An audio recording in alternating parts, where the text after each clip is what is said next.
Liverpool 1, Real Madrid 0, utterly superb. I thought Liverpool were in what is a really, really tough game. And have Liverpool found a new formula here? No, it's not playing with goalkeepers, because one goalkeeper was Courtois, who I've forgotten to put in my animations here on the JLA Tactics board, which you can go and get. Link is in the description if you want to have if you enjoy this, if you're a coach or if you're a player. But I've forgotten to put Courtois in, which is outrageous, really, when Courtois essentially kept the score down for Real Madrid in this one.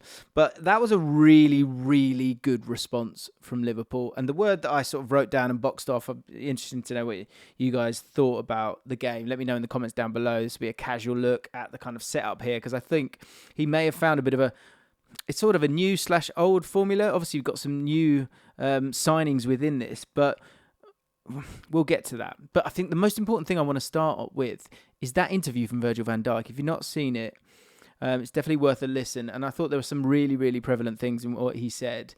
He's taken a lot of critique, and he's one where I generally feel kind of uncomfortable critiquing someone like Virgil van Dijk, because he's obviously such an outrageously good footballer.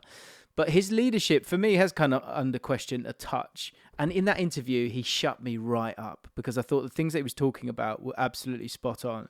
Understanding it's not about quality, it's about hard work.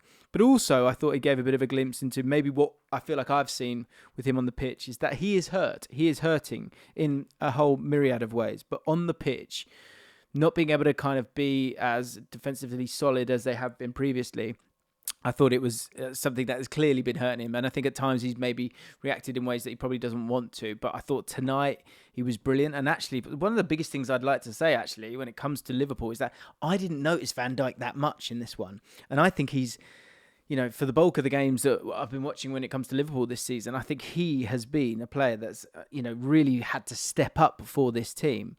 And familiarity, hard work, and just the DNA of what made Liverpool great last year, I think we saw it. I think it was a game that was perfect for Liverpool in terms of big game, under the lights, Trent on the bench, making his way back. Obviously, he came on in that last 10 or so minutes, and it was a little bit too late there. And I think that was a huge weakness for Real Madrid, was this right-hand side of the pitch and this real sort of focus down the left. And I think they called their bluff a little bit. I feel like Alonso, maybe in hindsight, feels like he probably got the team wrong, and I think Arne Slot got it absolutely right. We've got a whole video on the James Lawrence Allcott channel where we've spoken about Wirtz and where he should be, where's the best place for him to play, and that for me is absolutely it. But it wasn't really all about Wirtz. I think you could go through this whole team and you could talk about some big players with big performances, exactly what you wanted to see from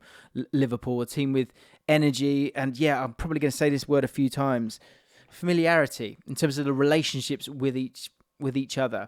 And I thought one person who really knitted it together, I thought Szoboszlai was absolutely sensational in this game. And having him in that central position is so important for this Liverpool side because of his ability to drift over to this right-hand side. But also, I think really importantly, his connections with all the different players around him. He's such an intelligent footballer, and he's playing in a rich vein of form right now, despite the results of the rest of the team. And I thought this triangle here was just so much better.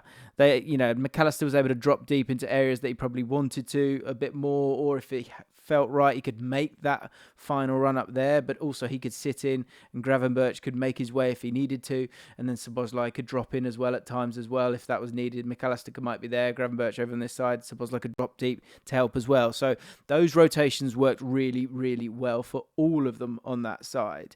And Conor Bradley, I mean, wow, what a performance. I looked into his, I think all 3 tackles he won. Vinicius Junior didn't have a shot, full stop, in the whole game. And I want to talk about a couple of things here. So obviously we've got the 2 teams here. I think Camavinga kind of playing, I understand it, but there was absolutely nothing going on down this right-hand side. And this will explain it a little bit better, because actually Real Madrid had a lot of the ball in the first half. But as it built on actually in the last 10 minutes of that half, that's where Liverpool started to get a lot of shots. Actually, the bulk of their shots, if I can find it here, this kind of speaks volumes for me, because there were a lot of those shots outside the box, But in terms of the crosses, and a great opportunity at one point where Szoboszlai nearly scores after a good ball through to Salah on this right-hand side. I thought Salah looked much better. I thought he had a lot more energy about him. He seemed up for it defensively. And I think that was a big thing for this whole team, is that defensively they felt energetic, astute. They had the sort of fire when it came to that defensive side of the game. And as you can see from Real Madrid here, that focus on that left-hand side, it was really, really evident. And I think Liverpool, it felt like to me, they called their bluff a little bit. And this is... to put the ball here, like what was happening a lot for me it was so interesting. So Camavinga, who was starting here, he would drop in here. Valverde would step up here. But I thought Robertson and Wirtz felt pretty comfortable with that. And despite that kind of recycling a lot of the time, the aim for Real Madrid was to kind of have this overload on this left-hand side. Bellingham would generally stay in this central area. If I sort of do it again here, Tchouaméni and Bellingham would generally stay there. I mean, on occasion, earlier up in the build-up phase, Bellingham would come and get involved. But otherwise, he was sort of trying to sort of flirt with making that late run. But no crosses were really coming in at any point. And when the ball went over to that left-hand side, it was just recycled back to Camavinga. And I felt like Liverpool felt so comfortable against that right-hand side of this Real Madrid. What I found really interesting was Dean Howson, who, look, I think he had a few... sort of youthful mistakes at times, but the trust that Real Madrid have with him, he is only going to get better. And it's interesting, the amount of times that they literally just bypass Militao to get the ball to Huijsen. I won't slow it down, but when you get a chance yourself, like I bet if you see how many touches Militao had and how many Huijsen had, you can see that this guy is the future for them. Arda Güler was kind of going and filling in at different areas. Carreras trying to make those underlapping runs, but often those were sort of blocked somewhat by Mbappe, kind of working in this area here, which has often worked, but I thought there should have been more rotations between these two. But instead, it was just an out-and-out battle between these two. And Vinicius Jr. and Bradley. Bradley had him on absolute toast. He was on toast in his pocket. He absolutely had his number in this one. Vinicius Jr. did nothing. Bradley enjoyed every second of it. And that's what I mean, I think, when it comes to this team. If you go through them, you go, he had the snarl. He's always got the snarl. Gravenberch, you don't have to worry about him. McAllister's obviously going to work for you. Maybe the snarl's not there, but even he did a naughty little foul to take the booking because it needed to be done. Wirtz's work rate was really, really great. In this one. Szoboszlai, as we've spoken about, fantastic. I thought we saw the snarl from Salah.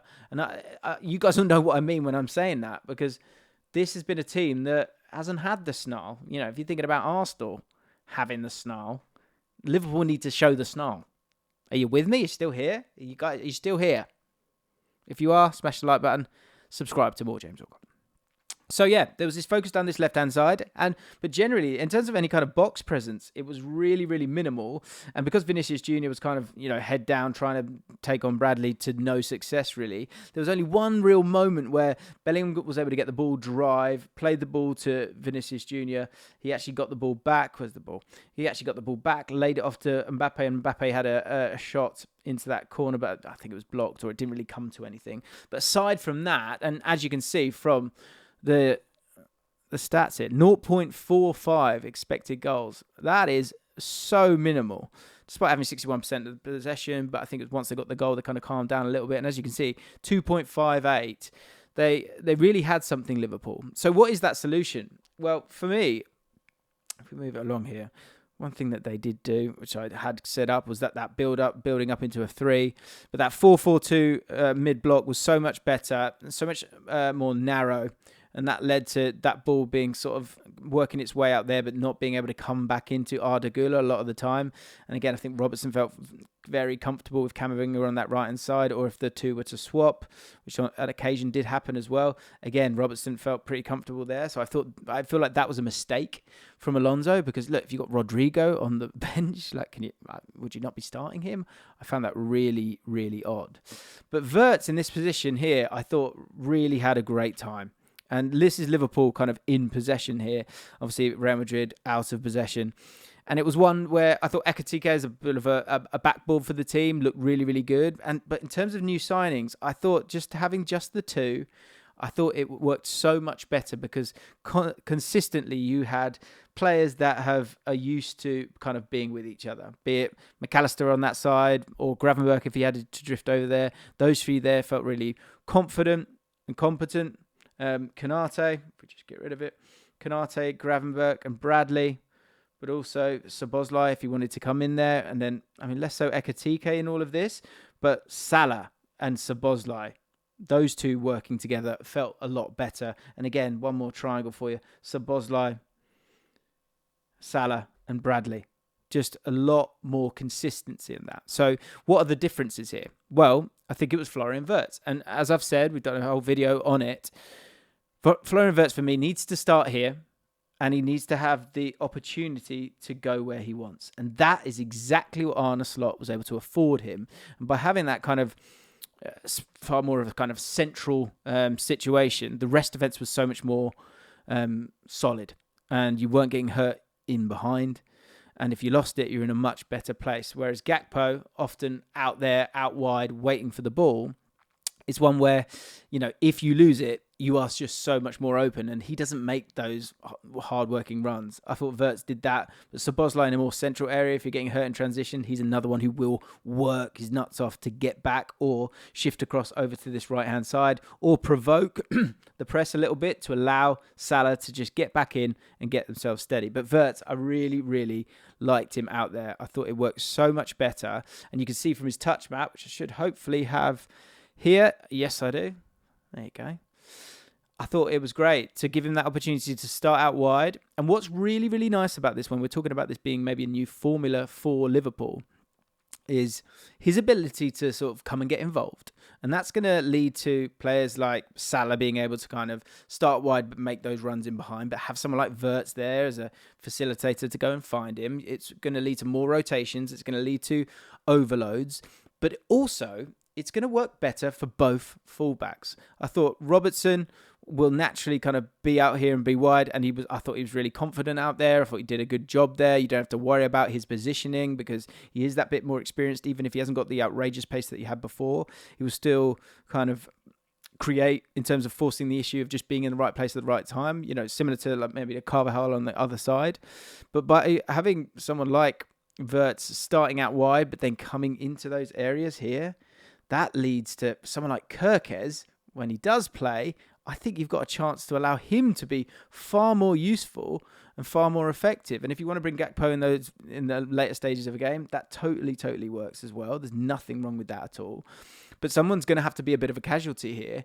And I think for that protection that Szoboszlai brings to Salah and knits everything together with how well he is playing, and Wirtz in terms of just allowing him to thrive, I think the confidence still isn't there at all. I think there's moments where he's not really got the conviction of his passes. I think on occasion, there's moments where Ekitike would come into this left half space a little bit. And again, they're sort of kind of getting in each other's way a little bit. But again, I think if you bring on a Kerkez who can offer up that energy down that side, I think you've got something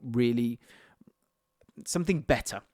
Is this the future? I think there's going to have to be the slow transition of other players. But if you bring Kerkez in for Robertson there, I don't see a problem at all. If you bring Curtis Jones in for McAllister there, I don't see a problem at all. I think Ekitike is looking great up there. He's one that can run the channels at times, but be that backboard as well. Little hints of sort of Firmino-esque stuff there as well.